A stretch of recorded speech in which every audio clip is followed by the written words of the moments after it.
So yo guys, I'm Nick from the Produce School and welcome back to a brand new video. This video is a bit different than usual because we got a very special guest and it's Malarkey. What's up Malarkey, how are you? How we doing? How we doing? First we will ask you some general questions, so could you introduce yourself? What was your artist journey and stuff like that? Yeah, my name's Malarkey. My real name's Sam. I'm 23 now. I started producing about 10 years ago. And yeah, I was really inspired by people like Avicii, and Skrillex was a massive one for me because I was coming over from like doing rock music and more like heavier stuff, and the dubstep sound was like crazy. I remember like Googling what instrument makes dubstep. I didn't know anything about FL or Ableton or DAWs or plugins or anything like that. So then I just started learning from there. And yeah, I think I started the Malarkey alias about 5-6 years ago now. And it's been great, man. Like I've produced under different names as well. I've done, co-productions, remixes, all sorts of things. But yeah, last year was very much about pushing Malarkey to the extent I wanted to, like the full potential I thought the project had. And yeah, it's been awesome. Because we have seen you on labels like Hexagon and Spin In. What are the plans for next year? Yeah, so I'm kicking off the year straight away with a track on Hexagon called Shackles. And that one is I'm really grateful for because it's the first one that Hexagon are releasing with a new artwork style. They've been using the same artwork style for about 5 years since they began in 2015.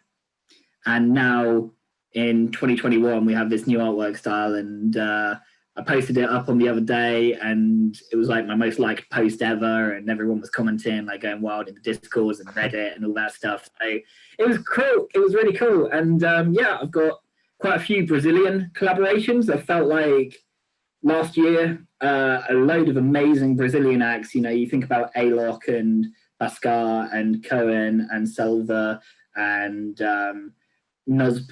Like all of these guys have suddenly just like from Brazil have just like really taken over the kind of same way back in 2013 all the Dutch guys suddenly came in and really came in with the sound. So I've been working on a lot of tunes with Brazilian acts as well, so you'll see me maybe on a few Brazilian labels and things like that, but also working again with Hexagon and Spin In, and I'm just really excited to show everyone the new music and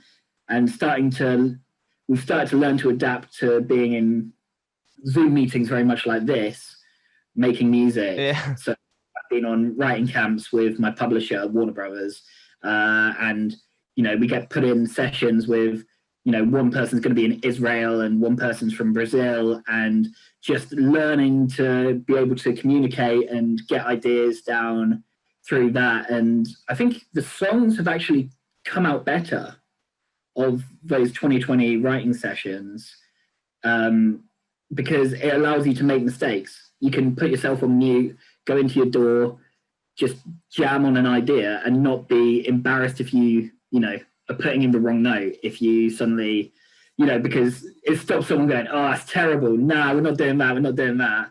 And then like it lets you actually be able to put your vision out there and show, hey, look, this is the direction I want to go in. And it allows you to just take a step backwards and go, hey, this is where I see it going. So nothing's miscommunicated. So last year we had the coronavirus stuff going on. In what way did that affect you as a musician? Yeah, for me, it was one of those things where I started the year and I had a very kind of set plan of what was going to happen. I have another project called Bad Cult. And I was on the verge of basically signing a really big deal, and that deal happened. And then we're about to do the first single of that deal. And then, I kid you not, the week that the single came out, everyone was in lockdown. And it was all drum and bass stuff. So like, I was really excited. I was like, I'm going to be doing so many gigs. I'm going to be out there. Like, There's going to be like DJ's going to be playing it and all this stuff for drum and bass, which is massive in the UK, and then like nothing. So I'm like, God, okay, I got to go back to the drawing board. And it was like, do I just keep on making D&B? Because for me, what was really inspiring about the drum and bass stuff was actually going out there, playing it live, and hearing, you know, being inspired each weekend by going and seeing 3 drum and bass DJs, you know, just an hour away from me. Like that's what was really capturing me. But then I just said, when the pandemic happened in March, I was like, screw it, I'm going to try and make Malarkey work again, which I didn't release anything in 2019. I just didn't really focus on the project. I just kind of was even thinking of not coming back to it, which is crazy if you think about everything that's happened now. Yeah.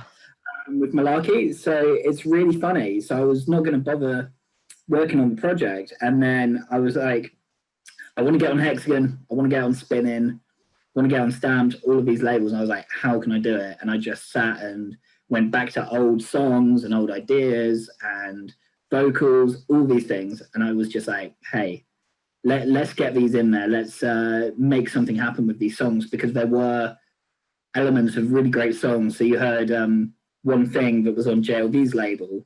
That was an old vocal from an old session I did with a friend of mine.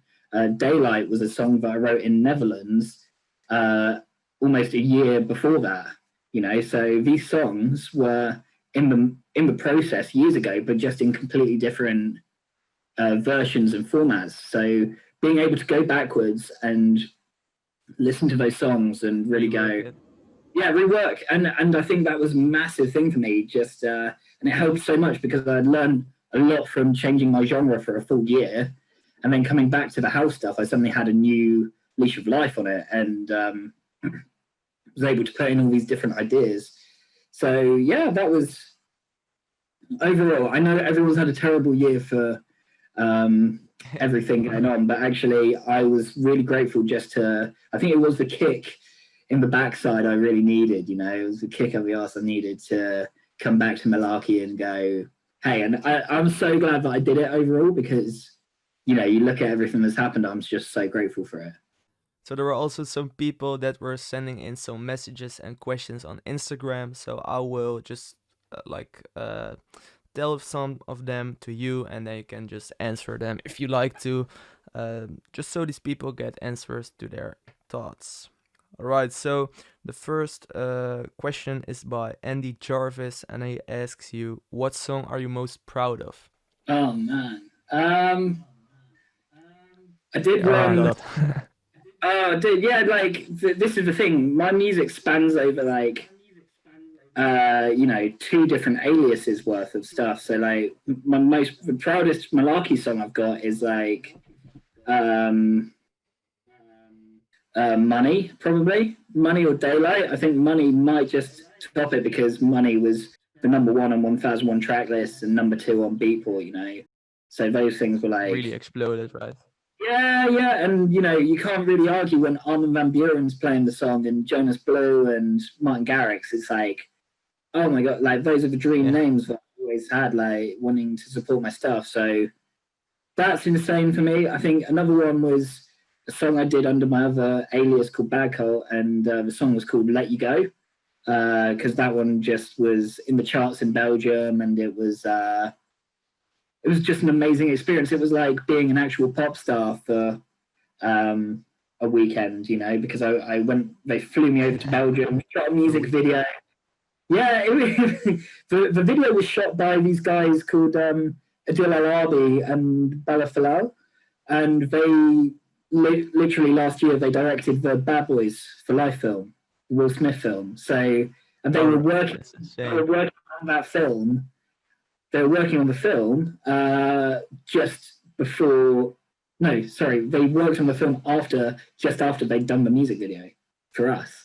So they were chatting, texting with Will Smith while they were directing this music video. It was the most insane, awesome experience. Oh yeah, dude! Like I was in like this hotel, which was a church, and it's more the experience of just like one song. And I think having that experience of making something in this very room and then it becoming a thing where we've got hundreds of people on a set filming a music video and, these millions of streams. It's really surreal. I think that's the sad thing about today with the digital age is we don't get to, you think about even 10, 15 years ago, people were able to, had a more visible thing of if a million people had listened to their song. Now we take it almost for granted that, oh, it's a million streams. You think about how many million streams, that's a lot of people. That's like 300,000 people. That's like selling out a stadium. That's like a stadium, man. Like two or three. Yeah, exactly. Yeah. I was talking like a Wembley. Do you know what I mean? Like a big stadium. But yeah, like it's insane. And I think we've lost that a little bit. But yeah, I'm really grateful for that one. I help Andy on a lot of music as well, so I'm grateful for everything I've done with him. Done some crazy stuff like official remix for Ed Sheeran. That was cool. And yeah, but those are the big kind of three if I had to put my career out to anything. So yeah. All right. So another question is, what would be your favorite collaboration? I think I already know this one, but I will let you talk first. Is it if I have to collab with someone, like a dream collab? Yeah, if you can choose anyone that you want to collab with. Dude, like, of course, I'd love to do something with Don. Like, was that what you were gonna say? Yeah. Yeah, like yeah, Don, I thought already. Don is like a super cool guy, and like we chat on Instagram and like voice message, and like I'm doing a lot of stuff with people linked with Hexagon actually that he's like really close with and stuff. So they're really helping push a lot of different collaborations too. So yeah, maybe someday in the future, like maybe it'll actually happen. But Don would be up there. I mean, the Swedish House Mafia, maybe, like those guys are insane. Like, but that's a dream. Do you know what I mean? Like, for sure. And maybe like this vocalist wise, someone like Ariana Grande. I really love Ari. Really the big names, like. Yeah, but screw it. It's a dream. You can in dream world you can put anyone. So yeah, you can make it as big as you want. Hell yeah, exactly right. All right, so the next one is, let me check, how to get signed to a record label. Like, you are signed to many of them, so you might have some tips for them, like how to approach the labels and how to proceed afterwards. Yeah, so first of all, I think everyone wants to immediately start on a label, and they also, they want to achieve that dream. So we were just talking about dreams, right? It's like everyone wants to be like collabing with Don or like on Hexagon immediately, but it's hard to get there. I'd say what you need to do is be realistic with the music that you're making and be like, is it ready for labels, first of all? So I think you need at least 2 or 3 years experience. If you haven't played a musical instrument, maybe if you've played a musical instrument, you might pick things up faster. Because I know Ellis, who's a good mate of mine, was only producing for a year and he was getting signed to Future House Music and NCS and things like that. But it's because he had always exception. Yeah, he had his musical knowledge in his head, right?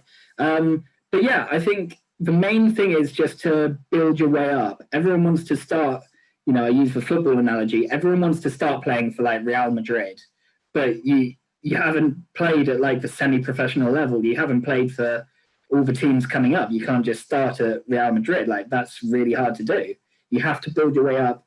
And for me, even this year, if you look at where I started the year, I started with Future House Music, which was great. I love those guys.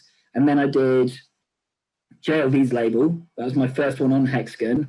And then Generation Hex, and then Hexagon for my next 3 releases. So I proved myself on those other labels. I worked up towards them. And the best way in sending the demos is just, being polite, being able to accept the rejection if it happens.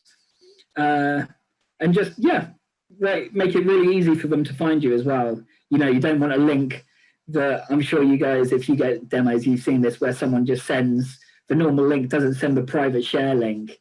And then you're just like, well, that's point, I can't open it now. So making sure it's really easy to access all the stuff that you're trying to show labels, I think, is important. But just knowing when you're ready to actually sign to these labels and being self-aware and getting feedback from other producers, all of that stuff is really important and is the first thing you should be doing before signing to the labels.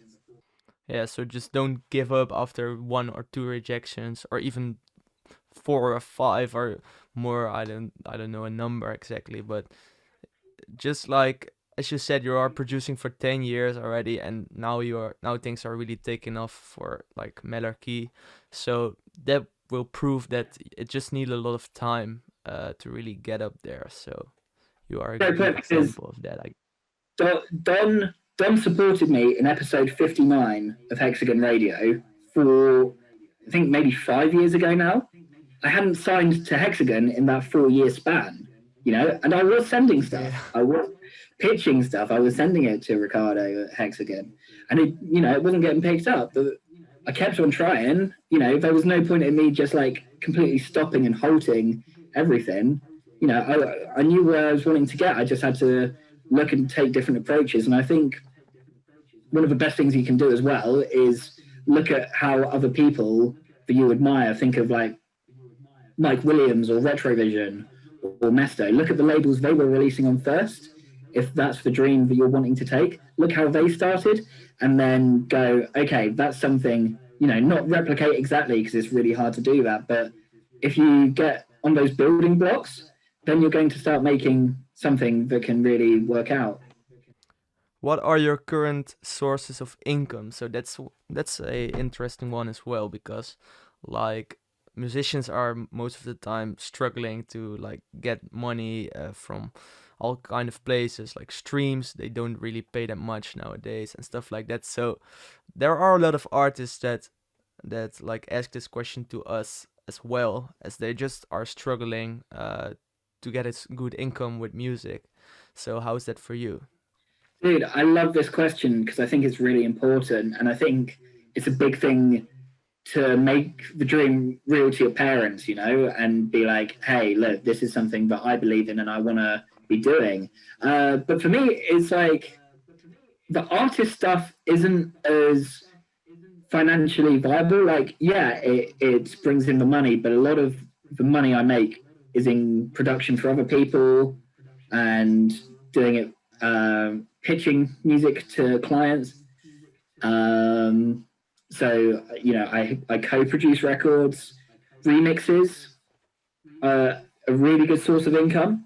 I think right now people aren't looking as much for remixes because a lot of the time remixes are for pop records so that they can be played in clubs. Of course, there's no clubs, so labels aren't sanctioning as many remixes. But that's a really good source of income that I found a lot of success from, money-wise.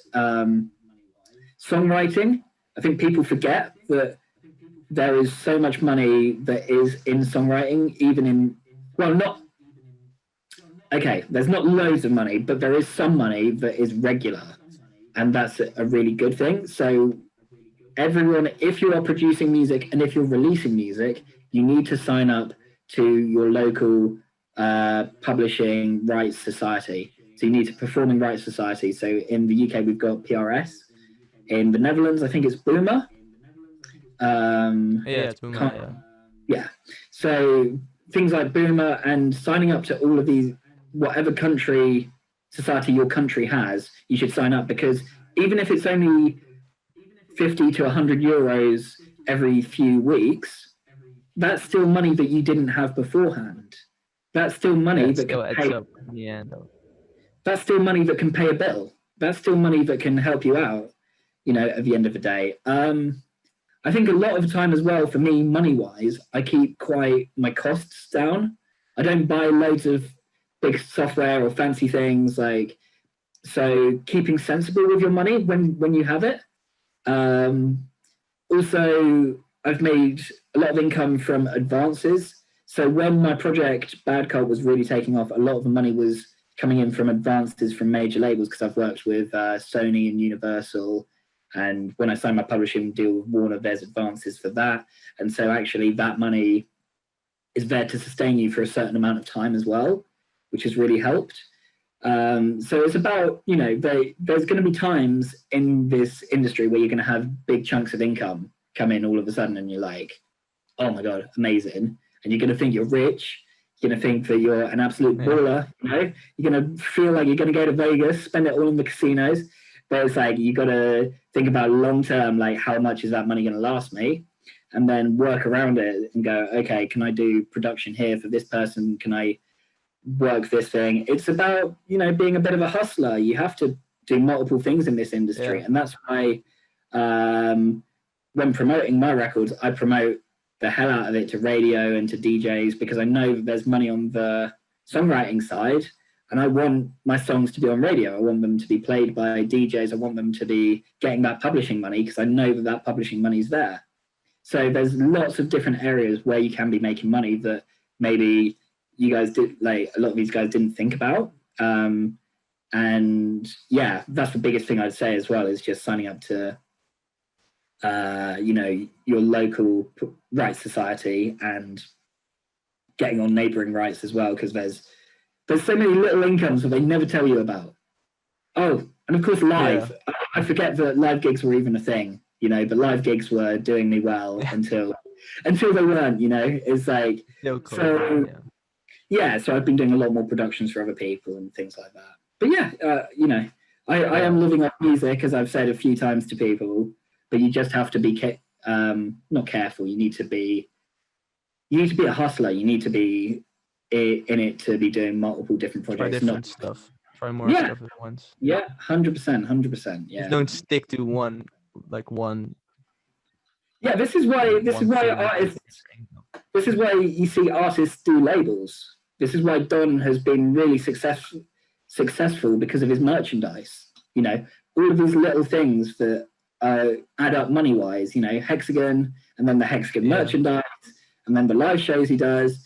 All of these things all add up money wise, and you start to make a really good income from building a profile and all these things and a brand. Okay, so let's move on to the next one.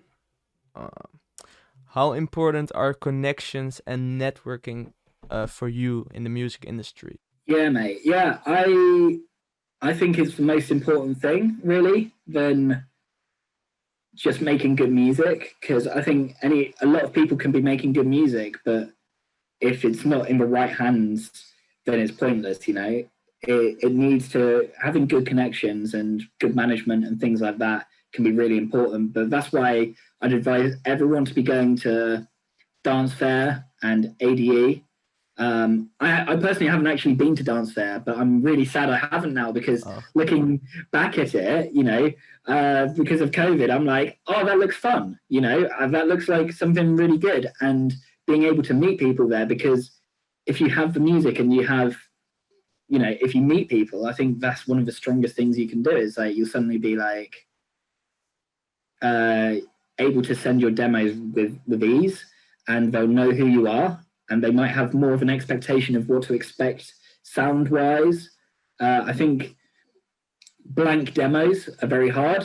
Not in a bad way. I'm sure that some of them get picked up, but those emails probably aren't checked as regularly as something like first name at Spinning Records, or first name at Hexagon.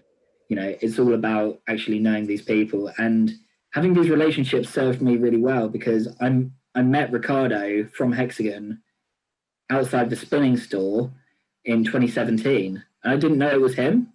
I was like, but we talked loads on Facebook and email, and I was like, whoa, that's mad. And we shared a taxi back from, is it the Adas Hotel in Netherlands? Anyway, we shared a taxi back. I don't know. The big tall tower, the tower in Amsterdam. The Amsterdam Tower, I don't know. Maybe, I don't know if it's called that, but I see a lot of people using it for stuff anyway. So yeah, I shared a taxi back with Ricardo, and this was like years before I signed to Hexagon. So just having a friendship with him and a kinship was so much more important that we were just mates. And that was the glory of it, is like when the time was right, my music was right, that's when everything clicked into place and everything moved so much faster. And Ricardo and the Hexagon team were aware of who I am, and it made it easier to do things like the competition, the Money Can't Buy competition that we did for the release of Money and things like that. We were able to do so much easier because of the connections and the friendships that we've made. And yeah, it's important to have a manager, but not everyone's going to have a manager. So you need to almost be prepared to manage yourself, essentially. And Yeah. so you need to be making up your contacts and be just open to chat to producers. I mean, hopefully, I can't speak for the whole community, but I'm always up for chatting with upcoming producers and just, if someone sends me an email, I'm always going to reply to it. So just, because I think we're in one of the most accessible communities in the whole of the industry. The fact that almost every DJ has some kind of promo email, that's enormous. You can be making these connections so easily. Like, you can't you can't email Lewis Capaldi a promo, can you? You can't email, Usher your promo, but you can email, Sam Felt, or Heartfelt, or Diablo, all the big names. Don Diablo, exactly. Yeah. Only a select few I can think of, like David Guetta. Like, I don't know Guetta's email. I don't know. The biggest names, they can be exception, but yeah, like Tiesto and things like that. But still, there are a lot of people left. Yeah, exactly. You can still, like, we're in the most accessible community in this whole industry, in my opinion. And we, because you can even pick up people's emails just meeting them in person. Some people will be more likely to give you their promo email if they meet you in person and can tell that you're a cool person than anything else. So you could still be able to pick up some emails and contacts. So yeah, overall, that's my opinions on it. I think it's one of the most important things you can do, and it's actually, you have no excuse in this industry. It's really easy. Your top VST instruments. So what are you using in your productions? What are your favorite ones? I'm going to sound so basic because all these people are like probably expecting me to come out with some crazy synth that they've never heard of, but it's like Serum, really. Serum, Yeah. Nexus, I use a lot for pianos, and I layer it with a piano called MDA piano, which is cool. I don't know it, but oh yeah, it's very similar to a Korg M1. It just has It's free as well. It's a free piano, and you can download it. It's really I will leave it in the description for people if they want to. Yeah, awesome. Yeah. But honestly, like, as I said, I don't really like to spend loads of money on VSTs and things like that. I prefer just to even pay more for splice, because for me, having one shots and loops and those kind of things are more important to me. Which might sound weird as well, but I love sampling sounds and putting them in the FL sampler and then just using those. And yeah, so mainly Serum. Of course, I'm using OTT. The last plugin I downloaded was Little Alter Boy. And it's only because I didn't have. Yeah, it's a must. Yeah, and it's only because everybody's using it. Dude, it was only because it was a must, because I suddenly started, it's like something that doesn't come with FL. It was like, I was like, okay, I want to do formant shifts, but I can't because nothing on FL does it properly. And you can get free ones like Caravi and the Picture in FL, but they're rubbish. They're so bad in comparison to what Little Alter Boy can do. Yeah. So I was like, it's time, y'all. I'm gonna have to spend a whole 30 quid on a plugin. Like, but we did that on Suit, like this dynamic resonance suppressor. It's like $140 just for an effect plugin, but we saw videos about it and it just seemed so essential and cool that we just bought it. So when you really see a plugin that you like, it's sometimes worth to just like spend a lot of money, but you also need to be like careful that you don't spend your money too quick on all these plugins that you don't even really need. I'll remind people again that I use FL Studio 10 still, not even on FL Studio 11, 12, 20. Like, it's FL 10, and I'm just producing with the same software I've had since I was 14, and it doesn't make a difference. Like, I'm still signing to Hexagon. I'm still on. I had the #1 track on 1001 track lists overall, and the song was mastered in Ableton, just using Ableton default stuff. It's like you can probably make a difference, and maybe it would sound like about 5% better. But a song's a song at the end of the day. Like it's about what the notes do. It's about that feeling. It's not about how it's produced. Because I've heard lots of songs that are just quickly mastered do amazingly well. You look at the biggest dance song of the year, "Roses" by Manbag. The master, Yeah, it's the best example. dude. The sample, the master was like isotope, like an isotope preset. Isotope Ozone Basic Master, something like that. Yeah, It was hip just hop made in basic. his bedroom and still it blew up like crazy. Yeah. That's the beauty of this stuff. People overthink stuff, and I'm like one for like not overthinking. I'm like, what's the quickest, directest route for me just to get stuff done? That's more important to me.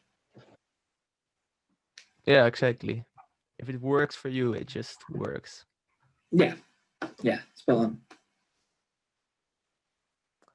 All right, so let's do like one more question because like we're already recording half an hour or something. It will be like fine. Let's see how to find an ID and inspiration for tracks. So that's something I hear a lot as well.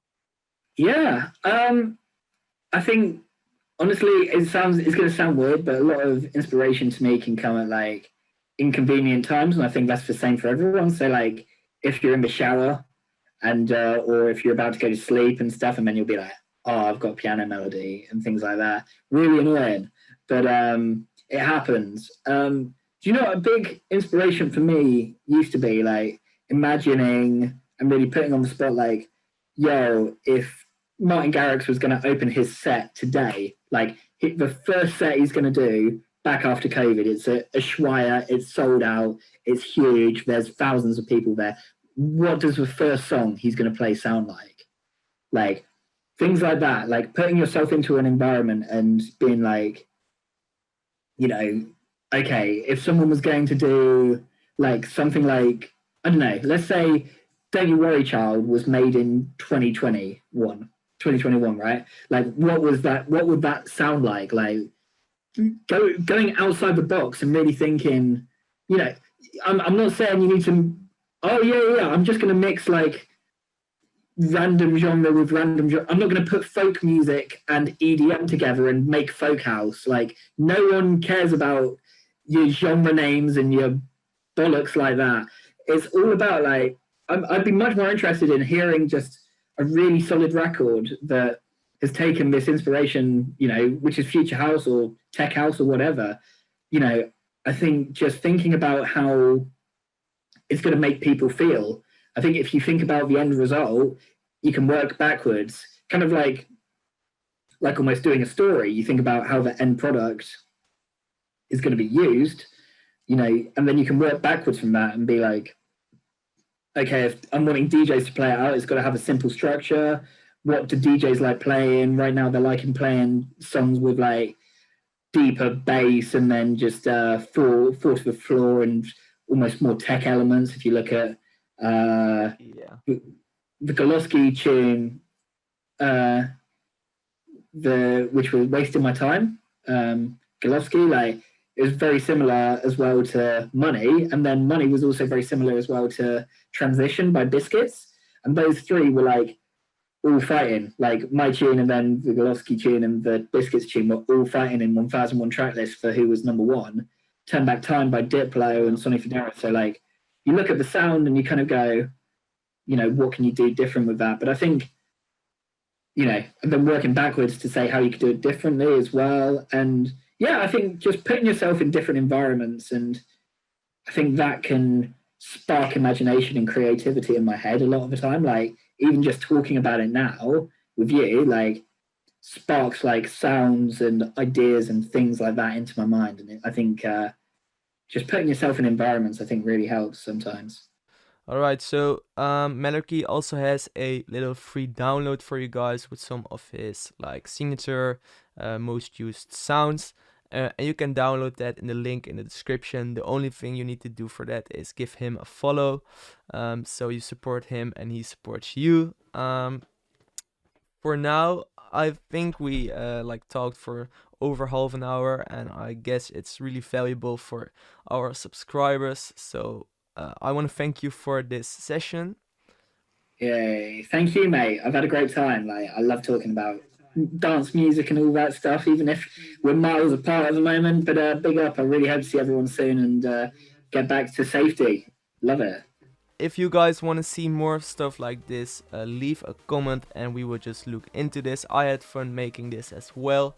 For now, this is the end of the video, so leave a like and subscribe, and I see you guys next time.